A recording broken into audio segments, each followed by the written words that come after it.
Hello learners. हम लोग बात कर रहे थे कैपेसिटी टू कॉन्ट्रैक्ट की, कॉम्पिटेंट पार्टीज की।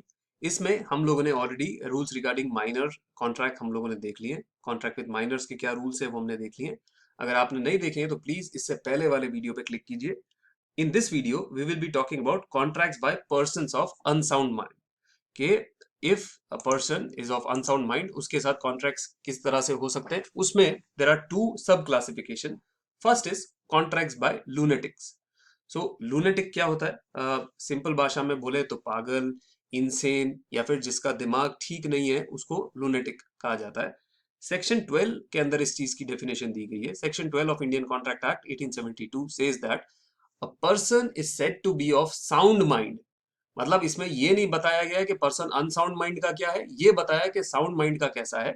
तो person is said to be of sound mind for the purpose of making a contract if at the time when he makes it. ये बहुत इंपॉर्टेंट है कि जिस समय वो कॉन्ट्रैक्ट मेक कर रहा है, if at the time when he makes it he is capable of understanding it and of forming a rational judgement as to its effect upon his interest. Break करके समझाता हूं कि एक पर्सन तब sound mind का कहा जाएगा जब जिस वक्त वो कॉन्ट्रैक्ट मेक कर रहा है एट दैट टाइम वो कॉन्ट्रैक्ट को ना सिर्फ समझ सकता है, समझने के बाद एक रैशनल जजमेंट, एक सूझबूझ के साथ एक जजमेंट फॉर्म कर सकता है और उसको ये बात समझ में आए कि इससे उसके हक के ऊपर, उसके इंटरेस्ट के ऊपर क्या पॉजिटिव या नेगेटिव असर पड़ेगा।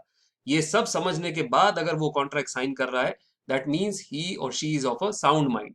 अगर इनमें से कुछ भी नहीं है तो then that person is considered as lunatic as per Indian contract act and contract by lunatic is void ab initio. जैसे कि हमने माइनर के अंदर बोला, it is not voidable, it is not valid, it is clear cut void, सिरे से void है, void ab initio, absolutely void. अब यहाँ पे ये डेफिनेशन के अंदर देखिए, ये जो बहुत इंपॉर्टेंट थिंग है, if at the time when he makes it. ये एक इतना सा सेंटेंस बहुत इंपॉर्टेंट है हमारे समझने के लिए कि कोई ऐसा व्यक्ति हो कि जो यूजुअली अनसाउंड माइंड का है बट ओकेजनली साउंड माइंड का होता है, may contract when he is of sound mind. मतलब कि एक एग्जाम्पल दिया हुआ है कि इफ अ पर्सन, हाँ, एक पेशेंट अगर एक लूनेटिक असाइलम में है, अगर एक पागल खाने में एक पेशेंट है जिसको कभी कभी लूसिड इंटरवल्स आते हैं जब वो उसको ठीक से सोच समझ सकता है, तो उस समय अगर वो कॉन्ट्रैक्ट एंटर करता है then it is a valid contract because at the time of making that contract he was of a sound mind. इसके विपरीत अगर कोई इंसान यूजुअली साउंड माइंड का है, यूजुअली कंप्लीटली साउंड माइंड का होता है बट ओकेजनली अनसाउंड माइंड का हुआ, उसको कुछ मेंटल बीमारी है, कुछ सीजर्स आते हैं या अगर कोई डिसऑर्डर है, इन दैट केस वो जिस वक्त अनसाउंड माइंड का है उस समय they can not enter into contract.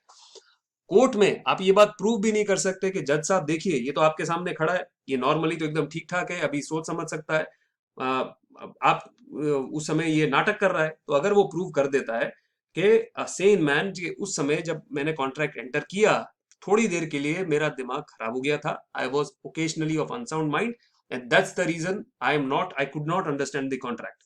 इसका भी एक एग्जाम्पल दिया हुआ है, a sane man who is delirious from fever, जिसको बहुत बुखार हुआ है, जिसको बहुत ज्यादा बुखार हुआ है एंड ही कैन नॉट, उसके दिमाग के ऊपर बुखार चढ़ गया है, he cannot understand the terms of contract or form a rational judgment.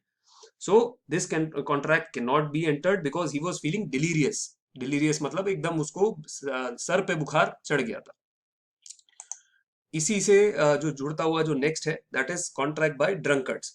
कोई इंसान शराब के नशे में जो कॉन्ट्रैक्ट करता है, मैं इधर पहुंचू उससे लूनेटिक के अंदर एक क्लॉज मुझे और आपको बताना था, एक केस मुझे बताना था।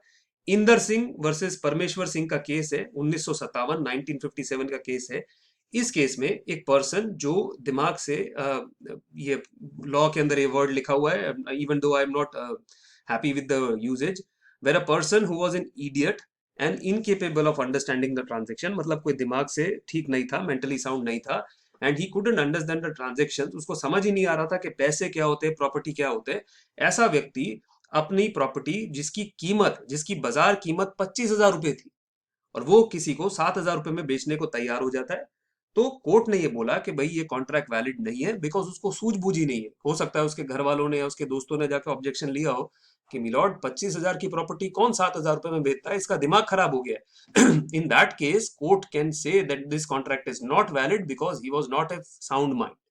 सो ये एक एग्जांपल आपको देना था. Now sorry, coming back to contracts by drunkards. Contract by a drunken person is absolutely void. मतलब कोई शराब के नशे में कॉन्ट्रैक्ट नहीं कर सकता. It is absolutely void and it can not be ratified. जो हम लोगों ने माइनर्स के अंदर भी बात की थी कि वो होश में आने के बाद भी उस कॉन्ट्रैक्ट को रेटिफाई नहीं कर सकता, वो कॉन्ट्रैक्ट वॉइड है. इवन होश में आने के बाद अगर उसको कॉन्ट्रैक्ट करना है तो एक फ्रेश कॉन्ट्रैक्ट बनाया जाएगा. बट इंपॉर्टेंट चीज है कि यहाँ पे आपको ड्रंकननेस को प्रूव करना पड़ सकता है कि it was so effective and so absolute that no rational judgement की बी फॉर्म. फॉर एग्जाम्पल, कोई इंसान अगर नॉर्मली अगर जैसे एक ग्लास या दो ग्लास अगर वाइन के पीता है या एक पैक विस्की का पीता है या एक बियर पीता है, उसको इतनी ज्यादा चढ़ती नहीं, तो उसके उस अल्कोहल के नशे में अगर वो कॉन्ट्रैक्ट साइन करता है, तो वो कल को उठ के डिफेंस नहीं ले सकता कि नहीं मैं तो नशे में था, because he was completely fine and he could form a rational judgement. But ये ड्रंकननेस का डिफेंस लेने के लिए ये बात प्रूव करनी पड़ती है कि मैं इतना नशे में था, मेरी बॉडी के अंदर इतना अल्कोहल था कि मुझे होश ही नहीं था मैं क्या कर रहा हूं. So he should prove that he was incapable of understanding the nature of contracts and its legal consequences. ये इंडियन लॉ की पोजीशन है. इंग्लिश लॉ के अंदर इसको थोड़ा सा अलग देखा जाता है. जो ब्रिटिश लॉ है उसके अंदर इसको थोड़ा सा अलग देखा जाता है. वहां पे पर्सन्स ऑफ अनसाउंड माइंड, मतलब लुनेटिक और ड्रंकर्ड दोनों, are voidable but not void. मतलब वहां पे ऑप्शन है कि इसको वॉइडेबल की तरह ट्रीट कर सकते हैं, वैलिड ट्रीट कर सकते हैं, बट इंडियन लॉ में नहीं है. तो these were contracts by persons of unsound mind. जो थर्ड कैटेगरी थी, तो persons otherwise disqualified by law, वो वाली कैटेगरी मैं नेक्स्ट वीडियो में लूंगा, जिसके अंदर we will be talking about contracts with purdah nashin women, contracts by married women, contracts by corporation and contracts by insolvents. So इस वीडियो को यही रोकते हैं. Please click on the next video. Thank you.